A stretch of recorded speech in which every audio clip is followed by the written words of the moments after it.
Good morning. Good morning, Cityside. You guys have everything up here.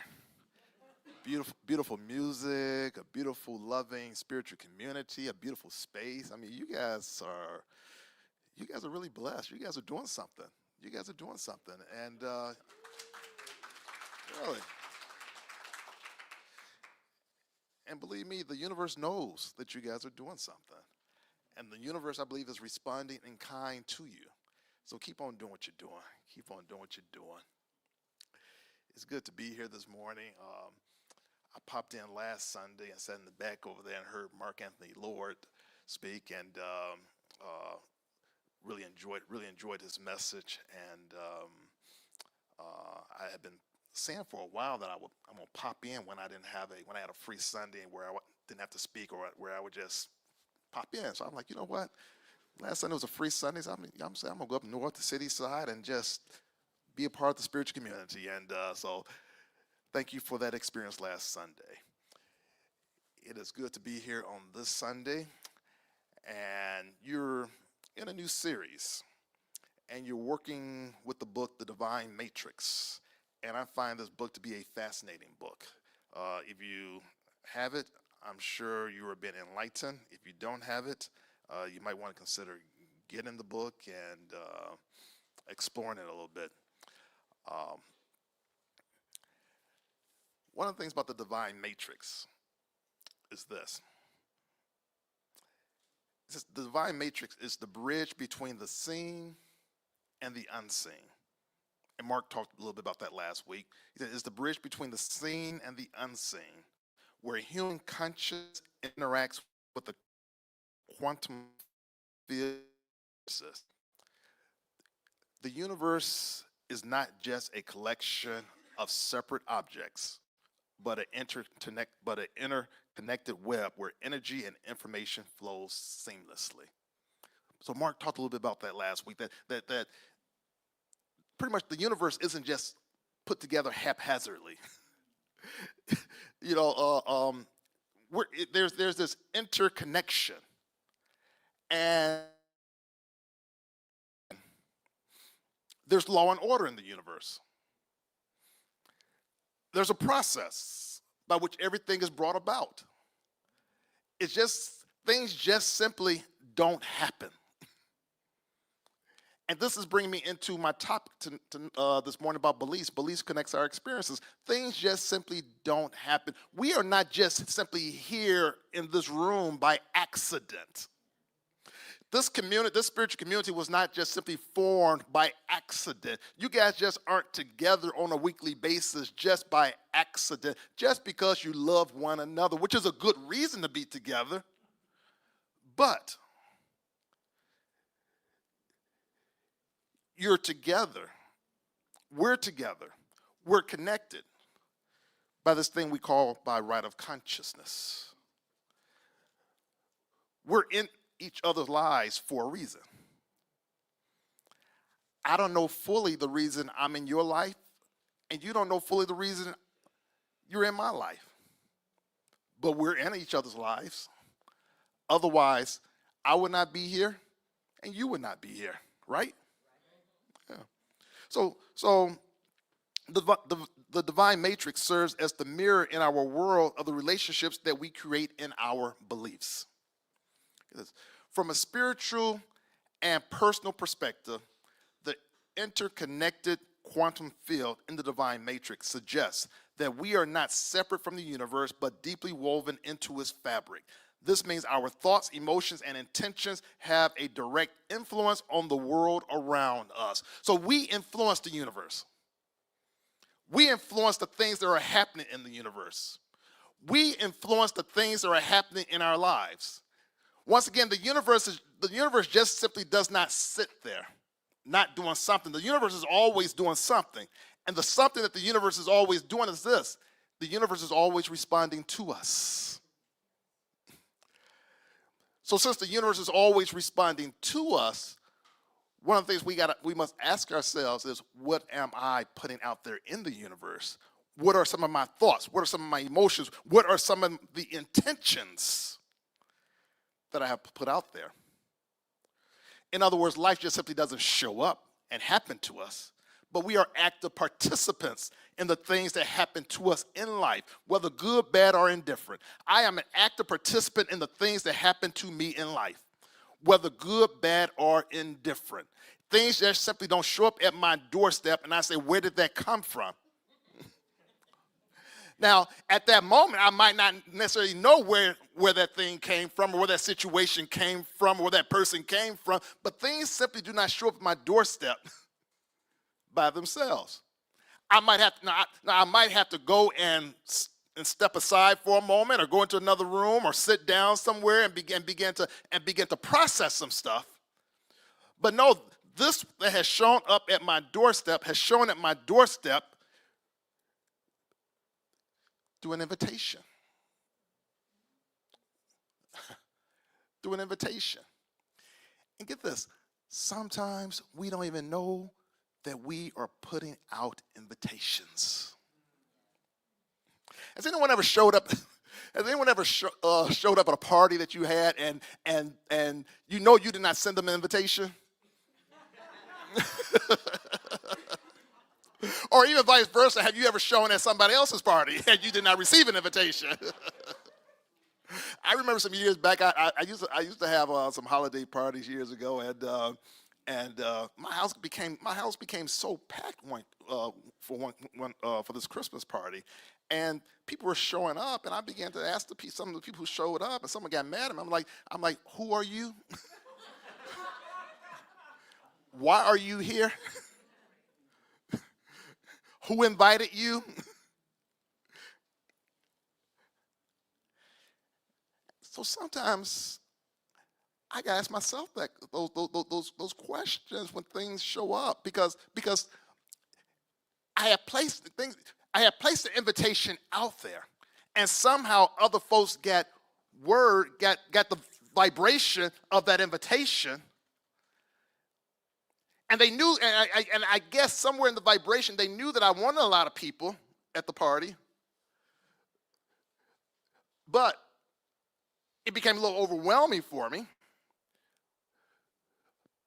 I'm going somewhere with this. Have you ever put an invitation out there into the universe? And things showed up. And you didn't know it was going to show up the way it showed up. But it showed up. Because there was a certain emotion, there was a certain intention out there that you had placed, and you didn't necessarily know how it was going to show up, but the universe allowed it to show up. And then the universe, when it showed up, and you looked at it, and it might not necessarily look the way you want it to look, or it showed up the way you want it to show up, but it showed up. Because there was an invitation that was extended. And the universe says, well, how did I do? You put it out there. How did I do? So I want to continue to talk this morning on our beliefs and how our beliefs connects our experiences. See, beliefs are more than just thoughts. For beliefs, they carry an energetic frequency that interacts with the fabric of reality. So our beliefs provide a blueprint for how we want to experience life. My beliefs, that which I believe provides a blueprint for how I want to experience life. I need to maybe go and look at my blueprint again. If I am not experiencing life the way that I want to experience life, I might need to go and look at my blueprint again. I might need to go and explore my beliefs. You see, beliefs are deeply held perceptions or assumptions about reality that shape how we see the world, ourselves, and our experiences. What we believe at our core level tends to be reflected in our external experiences, because our perception and focus shape what we notice, attract, and create. What are some of your beliefs at the core level? Our beliefs, they act as mental filters. They influence our thoughts, emotions, and actions, often without us even realizing it. if we carry beliefs of abundance, love, and possibility, we tend to attract experiences that align with those frequencies. You see, we're all putting out frequencies. We're all putting out a certain level of energy. So conversely, limiting beliefs may create barriers to what we desire. What are some of the limiting beliefs? Limiting beliefs are subconscious thoughts that hold you back from experiencing love, financial success, or personal growth. Sometimes we don't know what we believe. Did you know that? Sometimes we don't really know what we believe, but something happens. Life shows up. And when life shows up, it's a reflection. And as I'll talk about in a few minutes, as Greg Braden said, it's a mirror of your belief system. Sometimes we have to begin to identify limiting beliefs.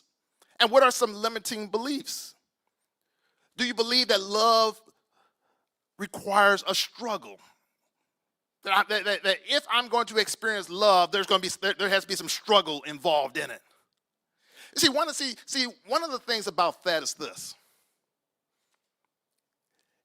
In the spiritual community, we say we believe that we are love, that we are expressions of love. So if I am an expression of love, why does that have to be a struggle for me? It is who I am. But somewhere along the line, I have set up this belief, this other belief, this counter belief, that it's a struggle. Or maybe another limiting belief is all the good ones are taken. all the good ones are taken. Another limiting belief is, do you believe that money is hard to get? If you believe money is hard to get, then guess what? It will be hard to get. Because this is the belief that you have set up for yourself. You don't believe that money can come to you easily. You don't believe that the universe wants to supply you with everything that you need. You believe that you have to work hard for everything. You don't have to work hard for everything. But if that is the belief that you have set up for yourself, then guess what? You're going to have to work hard for everything. Another limiting belief that we might have to identify for ourselves. Do you believe that you're good enough? Sometimes people just don't believe that they're good enough. I've been working with someone actually for a couple of years, and not really working with the person any longer. But there's this person who has stayed on a job and continues to stay on the job for a long time, and even right now, when I talk to this person is very is not very happy being on the job. But the person has built up a belief that this is all that she can do. There is no alternative for her. That I'm staying here, I'm not happy here, but this is it. Have you ever found yourself maybe in a position like that? You stay on a job longer than you really want to stay on a job, or you stayed in a relationship longer than you want to stay in a relationship because you felt as though, or you believed as though there was no one else out there for you, so I'm going to stay, or I'm going to maintain this relationship. And the relationship could be a friendship. It could be any kind of relationship. But sometimes we stay longer because this is my friend for 30 years, and if I leave my friend for 30 years, then what? These are all what? These are all limiting beliefs.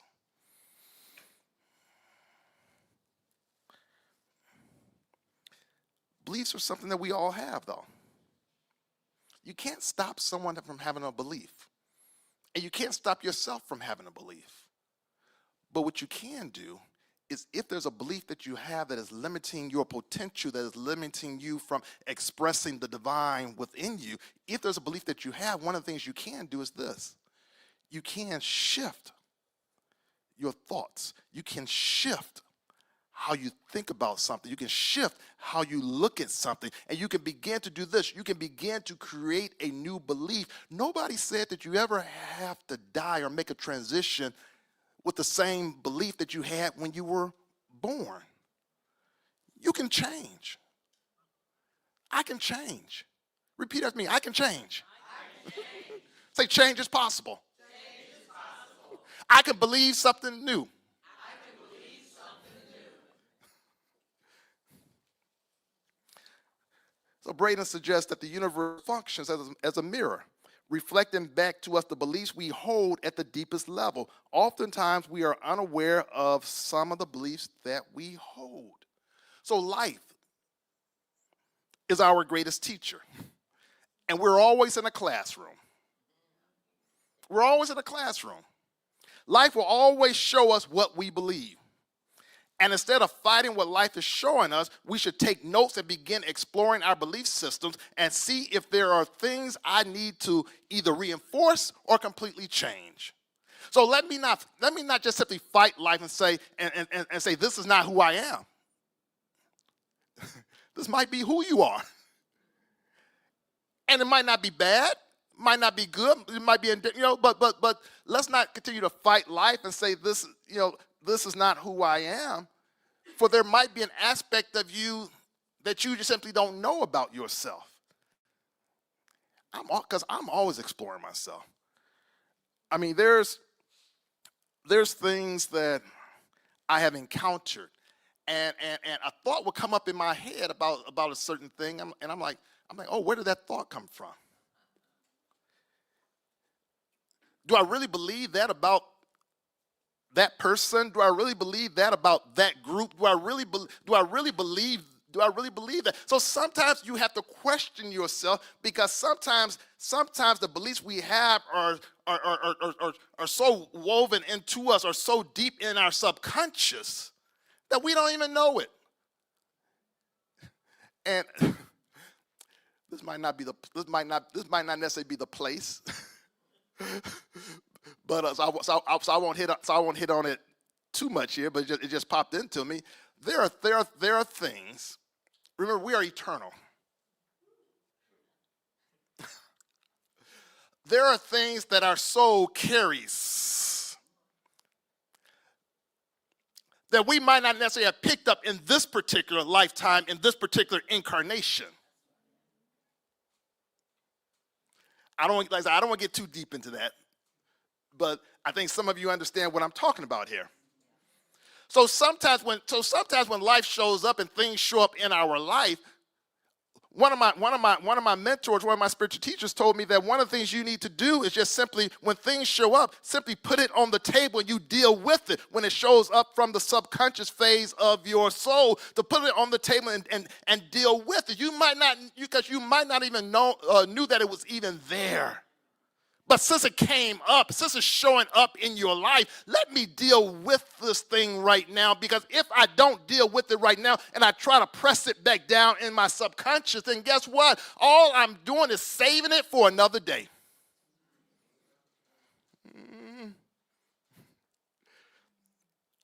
Listen.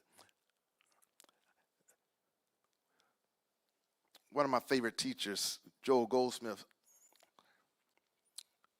has a book called Consciousness is What I Am.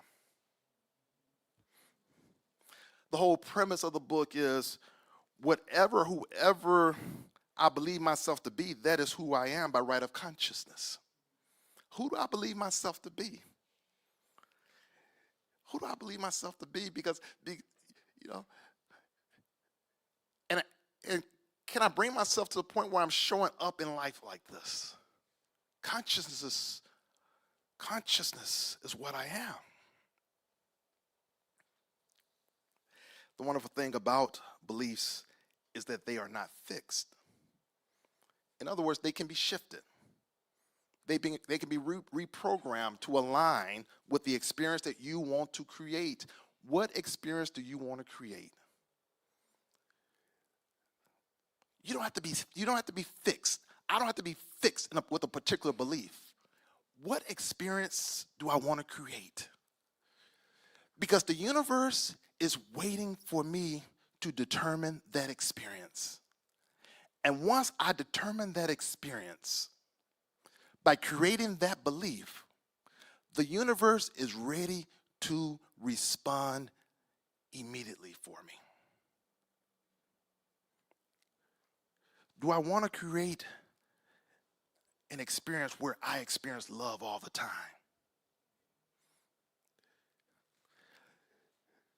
If I'm looking to create that experience, then as I work with myself by continuing to affirm to myself that I am love. And since I am love, I must be the one to express this love. Since I am love, I must be the one to continue to express this love. And as I express this love, because I am now building up this new belief system for myself, and it might take me more than a day to do this.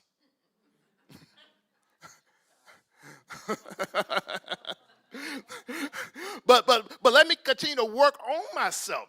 And as I continue to work on myself, then one of the things that will happen is that I will find myself drawing to me more loving experiences, more loving relationships, and more good into my life, because one of the things that love does is that love is like a magnet. It draws to me the good that the universe has for me. But I must first express this, and as I express it, then the universe simply says, okay, since this is who you are, because consciousness is who you are, you have now developed the consciousness of love. You have now developed the consciousness of sameness with the divine, because the divine is love. So you got to get yourself to the point where you are elevating yourself to the point where I am now being elevated to the consciousness of the divine. And as I'm being elevated to the consciousness of the divine, it is now my responsibility to express from this level of consciousness. And when I express from this level of consciousness, then everything that the divine is, I am, and I draw that into my experience.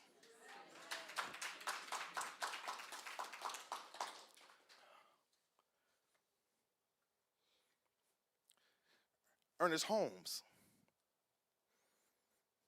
says, life is a mirror and will reflect back to the thinker what he thinks into it.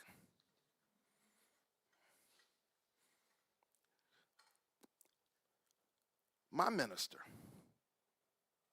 Johnny Coleman, says, I am the thinker who thinks the thoughts that makes the things. All Ernest Holmes is saying, all Johnny Coleman is saying, all Braden is saying is that I am responsible for the beliefs that I hold. So as I work with my own thoughts, as I work with my own emotions, as I work with everything that influences and that sets up my beliefs, then I am now participating in the change or the shift of beliefs. I am now participating in the change or the shift of the things that I begin to experience in my life. I'm so happy that I can be in control of the things that enter into my life. And sometimes if something enters into my life that I do not like or do not care for, I am still in control at that moment. I am still in control of how I respond to it.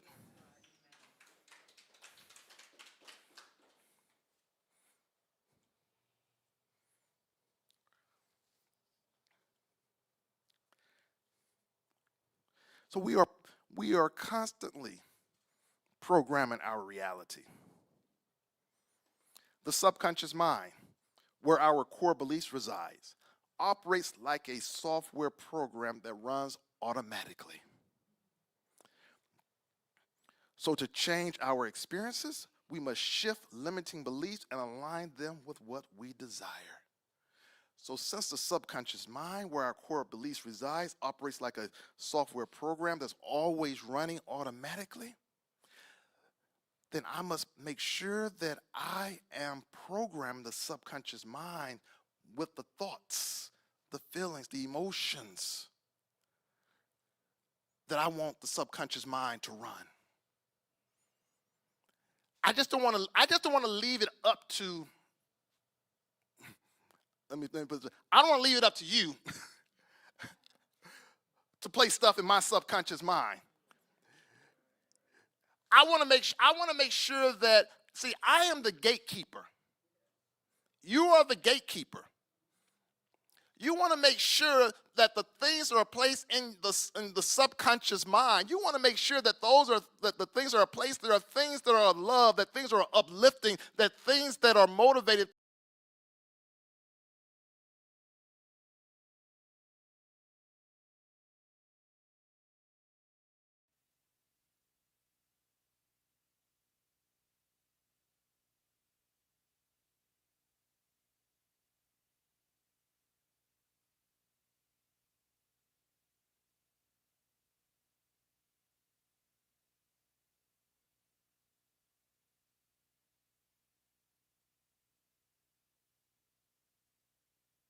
Have aligned with the divine. Let's take a few moments right now for prayer.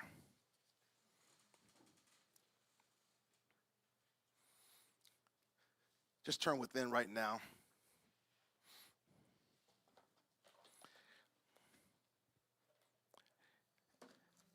And as the music plays softly,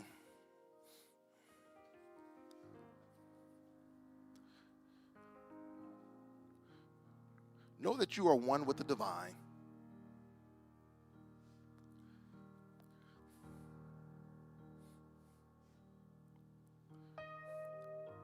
Father, Mother, God, we give thanks right now for this opportunity to turn within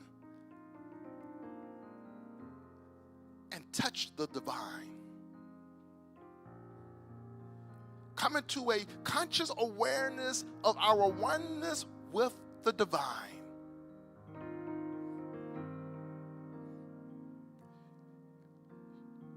You are one with love. You are one with wisdom.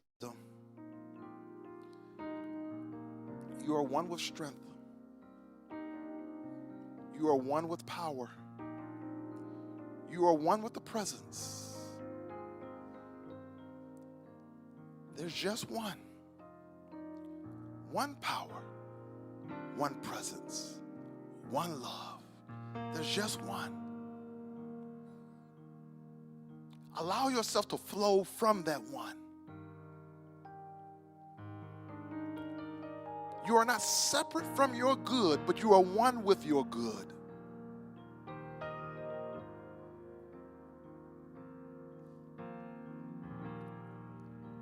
Your good flows in and through you, and your good also flows to you, and your good flows around you.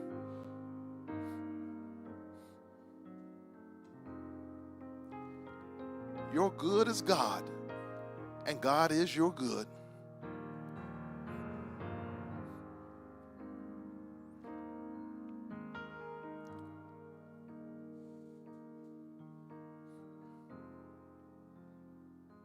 We give thanks right now, God, for this time right now that we can commune with you, knowing that communion is nothing but common union with you, acknowledging our oneness with you.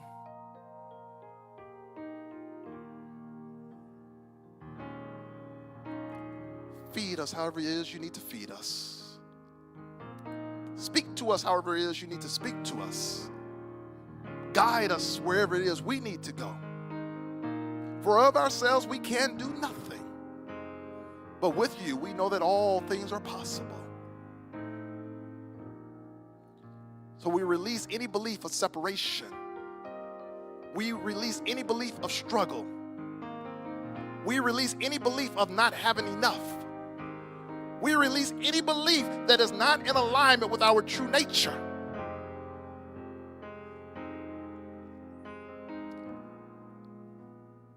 And right now, we are empowered by the divine to be all that we are. Thank you, God. Thank you, God. Thank you, God. And so it is. Amen.